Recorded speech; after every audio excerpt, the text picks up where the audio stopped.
Hello everyone, I hope you're doing well. So today we have a new training session on n8n. I actually had an idea to create a workflow, but this time I wanted to record how I built that workflow from A to Z. So what's the goal? It's for you to become an expert, quite simply, at creating workflows.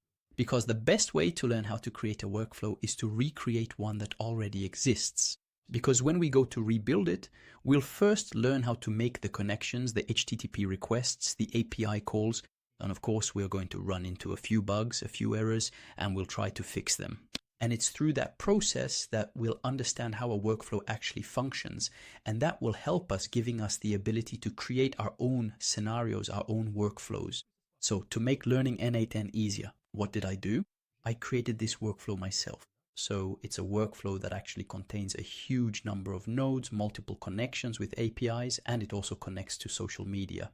So the job of this workflow is quite simple. It allows us to call this API called one. It's an API that when I give it a viral video, it's able to take that video and I can also give it an avatar. The avatar can be my photo. It can be an animated avatar, really, whatever I want to use as an avatar. And the system will be able to replace the original character in the video with my own avatar.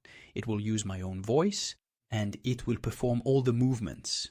So just imagine, if you have videos that are going viral, I can simply change the avatar without needing to film everything all over again, to redo it all. Now, this kind of need is common. Many companies that create videos sometimes don't want to show the actual person for confidentiality reasons or something else. So instead of redoing the entire edit, they'll simply call this API.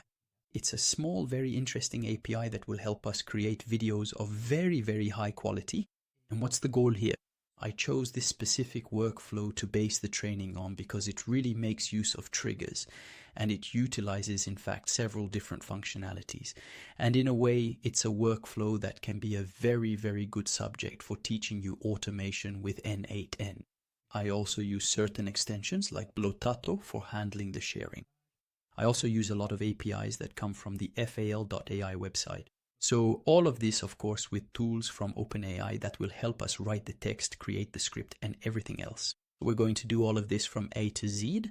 So if you're interested in this training, it's simple. Just write formation in the comments, and I will share the complete A to Z training with you via private message, along with, of course, a link that will give you the documentation. Because everything I've used here in the training with all the links, I've put it all into a free documentation that you can access so you can really learn how to handle automation. On that note, thank you very much and get to your keyboards to write the comment.